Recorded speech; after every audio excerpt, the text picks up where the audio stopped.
Madame, Monsieur, bonsoir et bienvenue dans cette édition. Voici les titres de ce lundi 14 septembre.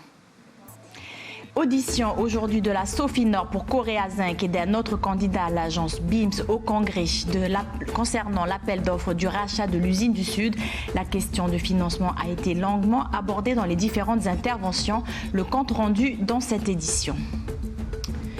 Construisant un consensus sur un avenir partagé pour notre pays, c'est l'intitulé du document présenté par Calédonie Ensemble dans lequel le parti expose ses propositions de projets pour le pays. Philippe Dunoyer, député et porte-parole de Calédonie Ensemble, est notre invité ce soir. Avec lui, nous reviendrons sur ce projet qui défend le non à l'indépendance, mais avec plus de souveraineté. Prévenir les risques naturels et préserver les écosystèmes, c'est l'objectif d'un vaste projet environnemental appelé Reprise à Wailou. La commune s'est lancée depuis 2 ans dans la reconquête de sa biodiversité. C'est le feuilleton de cette semaine. Ce soir, nous irons dans la vallée de Wakaya où les intempéries de novembre 2016 avaient causé des éboulements meurtriers. Reboiser pour protéger la ressource en eau. Reportage à la fin de ce journal. On ouvre avec cette séance publique qui se tient depuis 15 heures au Congrès. À l'ordre du jour, les candidatures pour le rachat de l'usine du Sud. La Sofinor, accompagnée de son partenaire Korea Zinc et BIMS, un autre acheteur potentiel, ont été invités pour une audition.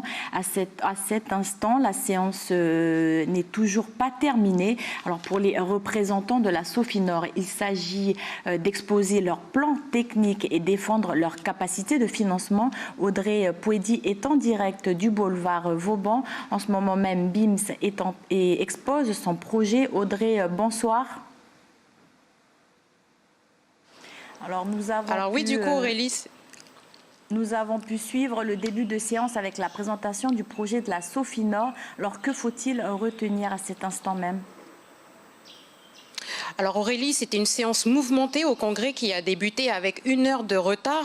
Les auditions ont commencé avec la Sofinor, venue présenter, comme tu le disais, son projet porté avec son partenaire coréen Korea Zinc. Alors durant plus de 2 heures, la SMSP et la Sofinor ont répondu aux questions des élus, principalement émises par le groupe Avenir en Confiance, des questionnements par rapport aux capacités financières de cette proposition. Lors de ces échanges, la SMSP et la Sofinor et Korea Zinc ont fait savoir qu'ils étaient sortis de rang de candidats et que des discussions étaient en cours avec Valley Canada. La séance qui, comme tu le disais, est loin d'être terminée, doit aussi permettre d'auditionner l'autre proposition formulée par BIMS, une offre 100% local. Alors, ont-ils les capacités financières et quels projets portent-ils? Les porteurs sont en train de répondre en ce moment même aux questions des élus. Après eux, c'est au tour de l'ICAN, l'instance coutumière autochtone de négociation, d'être auditionnée. À savoir que Valley et New Century Resources devaient également être auditionnés, mais ont refusé l'exercice. Audrey Pouedi, merci pour ces informations. Et on rappelle que le groupe brésilien Vale avait annoncé une mise en sommeil de l'usine et un arrêt dès le début d'année 2021. Un départ de Vale soumis toutefois à des obligations réglementaires. On fait le point avec Océane Dacunha. Impossible pour Vale Canada de fermer l'usine ou la mine de Goro en seulement quelques mois. Pour fermer le site minier, Vale est soumise à l'arrêté d'autorisation d'exploitation signé par la province Sud. En cas d'arrêt partiel ou total de l'activité minière, Vale doit faire part de ses intentions à la province Sud au moins 6 mois avant l'arrêt programmé des travaux. Pour fermer l'usine, Vale est soumise à un autre arrêté de la province qui décrit les modalités de l'activité métallurgique. En cas de cessation d'activité, l'exploitant doit en informer le président de l'Assemblée de la province Sud au moins 1 an avant l'arrêt définitif. Le site doit également être remis en état, c'est-à-dire que les infrastructures ne peuvent être laissées sur place et les travaux sont importants. En pratique, une procédure de retrait est longue. La dernière du genre impliquant Vale concernait la carrière CPKE. Vale dépose le 2 janvier 2019 une déclaration en vue de sa fermeture. Malgré la taille réduite de la carrière, la fermeture du site ne sera effective que le 9 décembre, soit près d'1 an plus tard. Et à 20 jours du référendum, les groupes continuent leur campagne auprès de la population. On en parle dans notre page politique.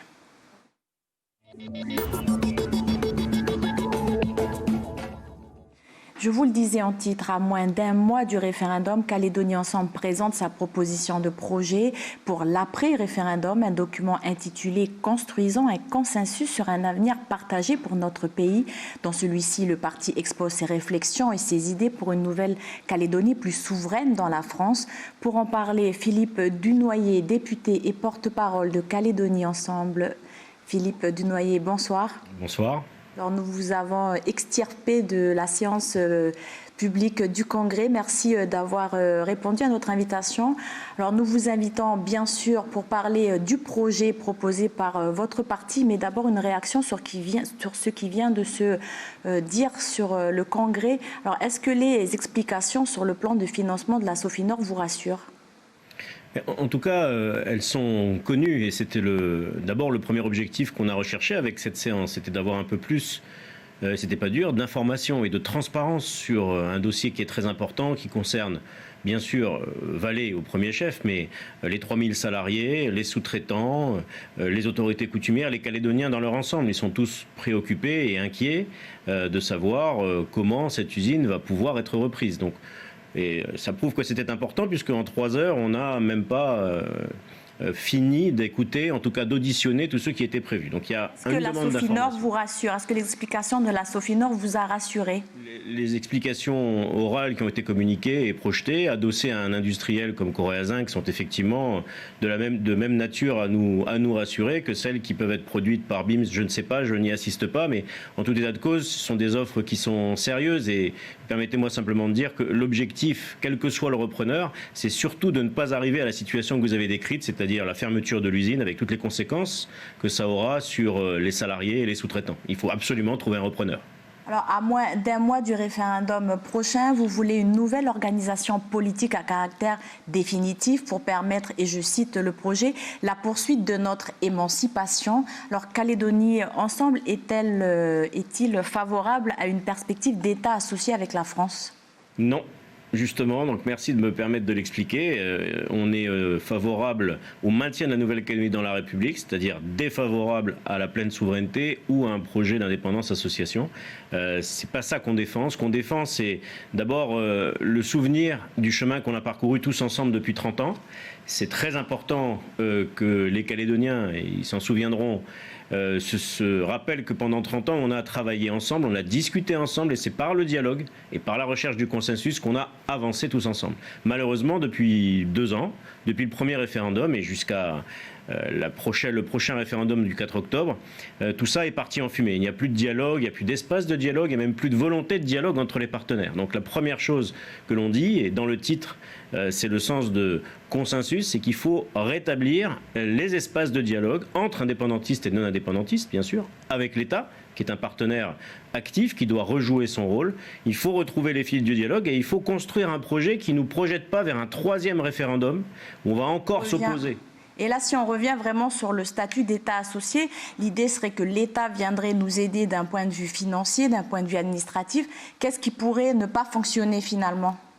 Ce qui pourrait déjà ne pas fonctionner, c'est que je ne vois pas l'intérêt qu'on a, alors qu'il y a encore beaucoup de souverainetés utiles, comme la souveraineté alimentaire, économique, énergétique, mais on y reviendra peut-être tout à l'heure, qui ne sont pas développées du tout, que la France assure notre sécurité intérieure, notre sécurité extérieure, notre sécurité monétaire, que la France, elle fait le lien entre nous tous. Pas là l'intérêt d'apporter des discussions pour réfléchir à toutes ces données ?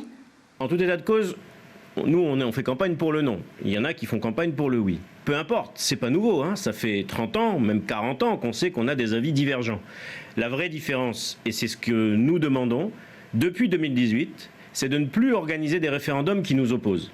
De trouver des espaces de dialogue et d'échange pour construire un consensus, parce que nous pensons que si, en 1988 et en 1998, nos aînés, nos prédécesseurs y sont arrivés, on devrait pouvoir y arriver nous aussi, trouver un équilibre, quelque chose qui tienne compte des revendications des uns et des autres, qui tienne compte aussi du fait qu'aujourd'hui il y a une majorité de Calédoniens qui s'expriment plutôt pour le non, mais ça ne nous empêchera pas, ça ne doit pas nous empêcher de travailler sur l'identité calédonienne, sur des souverainetés utiles, sur la calédonisation des compétences régaliennes, sur l'ouverture de la citoyenneté et sur d'autres sujets encore.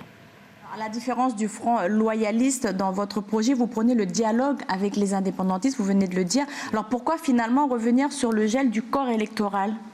Mais parce qu'il ne doit pas y avoir de sujet tabou. Et je sais bien que c'est un sujet qui est très compliqué, qui est très important, mais il n'y a pas de sujet tabou. Les sujets qui ne sont pas évoqués finissent mal. Et on ne peut pas non plus nier que les 40 000 Calédoniens qui ne sont pas électeurs aux élections provinciales, puisqu'on parle des élections provinciales quand on parle de citoyenneté, qui étaient 30 000 il y a 5 ou 10 ans, ne peuvent pas durablement en être exclus. Ils ne peuvent pas l'acquérir tout de suite non plus. Donc on propose qu'au bout d'un certain temps, 10 ans par exemple, avec des investissements matériels, des investissements familiaux, personnels, un attachement au pays avéré, ces personnes, elles acquièrent la qualité de citoyens calédoniens et qu'elles puissent participer au choix de leurs représentants aux élections provinciales. C'est la même chose sur l'organisation de la gouvernance, comme on dit, la répartition des compétences entre les uns et les autres. Ce sont spécifiquement ces questions-là qui ont été abordées en 1988, en 1998. Je ne vois pas pourquoi on ne pourrait pas les aborder, mais aujourd'hui, le constat qu'on fait, c'est qu'il n'y a plus ces espaces. Donc retrouvons l'intelligence et la sérénité de nous retrouver autour d'une table, de construire un projet, et si vous permettez, le prochain référendum, qui ne doit pas être un référendum binaire, on peut par contre l'utiliser pour proposer aux Calédoniens un projet qu'on aura construit tous ensemble. Et là, les Calédoniens, ils vont pouvoir valider ce projet, répondre oui à un projet construit tous ensemble.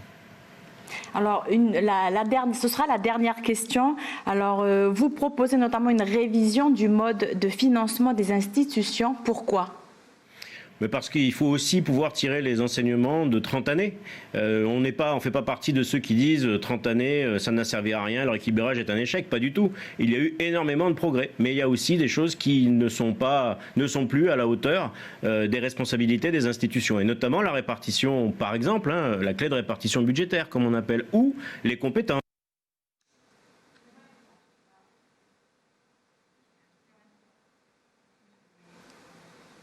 Monsieur Dunoyer, nous avons un souci de son. Je ne vous entends plus, personne ne vous entend. En tous les cas, je vous remercie. Merci beaucoup d'avoir accepté notre invitation ce soir. C'est votre invitation. Et désolé encore, toutes nos excuses. Voilà, c'était Monsieur Dunoyer, député et porte-parole de Calédonie Ensemble. Il était en direct de nos plateaux de Nouméa. Et du côté des partisans du oui, les jeunes du FLNKS étaient rassemblés samedi du côté de Bouirou à Bourail. Des ateliers pour informer et convaincre à voter oui en 30 minutes étaient proposés. Pour cette première initiative, 4 thèmes étaient abordés dans le modèle économique. On écoute Fabio Naporea, président de l'AJKM. Il est au micro de Ismaël Ouakaseou. Cette journée, c'est de faire un gros travail déjà pour représenter le projet de société, notre vision indépendantiste sur ce qui est du devenir du pays et apporter tous ces éléments de réponse en utilisant un langage adapté à la jeunesse. Sur l'économie, les questions qui nous remontent toujours, c'est est-ce que demain, le Kanaki de demain ressemblera au Vanuatu par exemple? Enfin, c'est des choses qui ne sont pas comparables. On essaie d'apporter ces éléments de réponse déjà pour les rassurer, pour dire que demain, on gardera toujours cette qualité de vie, là, ce niveau de vie. Voici qui referme cette page politique. Puis dans le registre social, ce mouvement de grogne, une dizaine de grévistes du syndicat SFAO, syndicat de l'administration générale, manifestaient ce matin devant la direction du travail et de l'emploi, mobilisés contre un management inacceptable. Celui-ci serait exercé par la direction et dénoncerait par ailleurs de mauvaises conditions de travail. On écoute Steve Teriteaou, secrétaire général du SFAO. Depuis un an, on dénonce des problèmes de fonctionnement et de management au sein de cette direction. On a une quantité astronomique d'arrêts maladie et de personnes en souffrance, notamment des contrôleurs, des inspecteurs et des assistants. On a eu des retours de nos adhérents, notamment des inspecteurs et des contrôleurs qui signalaient qu'ils n'étaient plus en mesure d'exercer correctement leur mission, de par les pressions exercées par la directrice et un certain nombre de ses collaborateurs. C'est-à-dire qu'aujourd'hui, on constate qu'ils n'ont plus leur totale indépendance, contrairement aux textes régis par l'OIT sur l'exercice du métier d'inspecteur. Prévenir les risques naturels et préserver les écosystèmes, c'est l'objectif d'un projet environnemental à Wailou. La commune s'est lancée depuis 2 ans dans la reconquête de sa biodiversité et c'est le feuilleton de cette semaine. Lauréate d'un appel à projet national lancé par l'Agence de l'environnement et de la maîtrise de l'énergie, Wailou s'est vu attribuer une somme de 100 millions de francs CFP. Ce soir, nous irons dans la vallée de Wakaya où les intempéries de novembre 2016 avaient causé des éboulements meurtriers, reboiser pour protéger la ressource en eau. Reportage.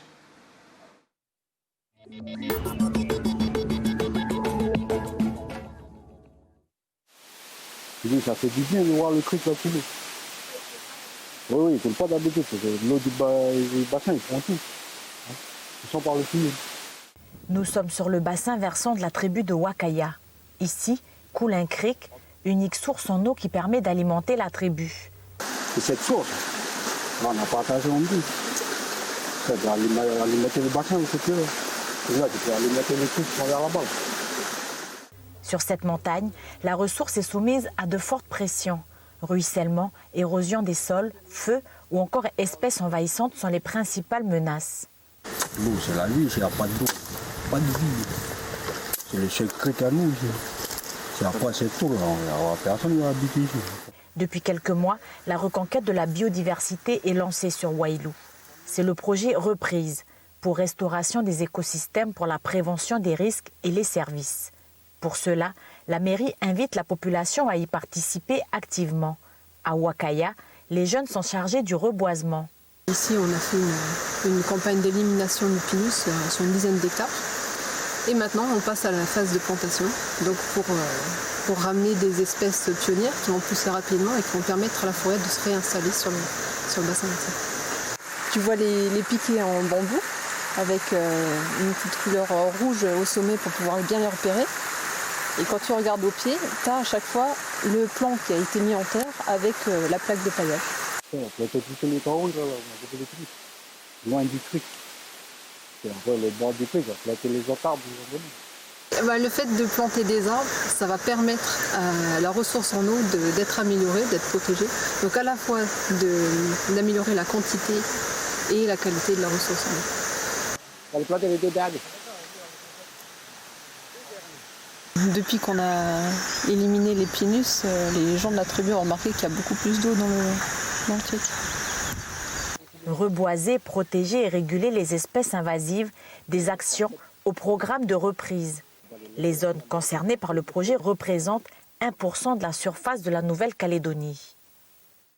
Wailou mise aussi sur le bois de santal. Demain soir, vous verrez comment le reboisement peut aussi avoir un aspect économique. Et comme à l'accoutumée, les lundis soirs, vous avez rendez-vous avec votre film documentaire Anurambrov. À 21h20, vous découvrirez l'histoire de Kafia, réfugiée somalienne de 17 ans à Budapest, qui a fui un mariage forcé. Voici un extrait. És ez most jó, hogy mindenféle ruhát fölvehetsz? Igen, nekem nagyon tetszik. Nekem tetszik, hogy felöltözöm, mit én szeretem. Nem akarok, hogy valaki mond nekem, hogy mit fölálteszem, vagy... Marba waxaa jirtay sawiraan baa layga qaaday.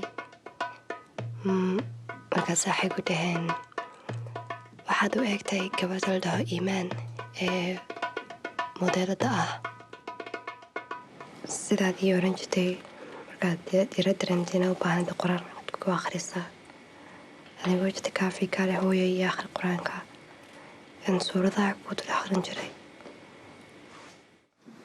Et juste après ce journal, retrouvez Adrien Espinoza. Il vous parlera de football féminin. Retrouvez nos programmes sur notre site internet caledonia.nc. Je vous remercie pour votre fidélité. Belle soirée, à demain.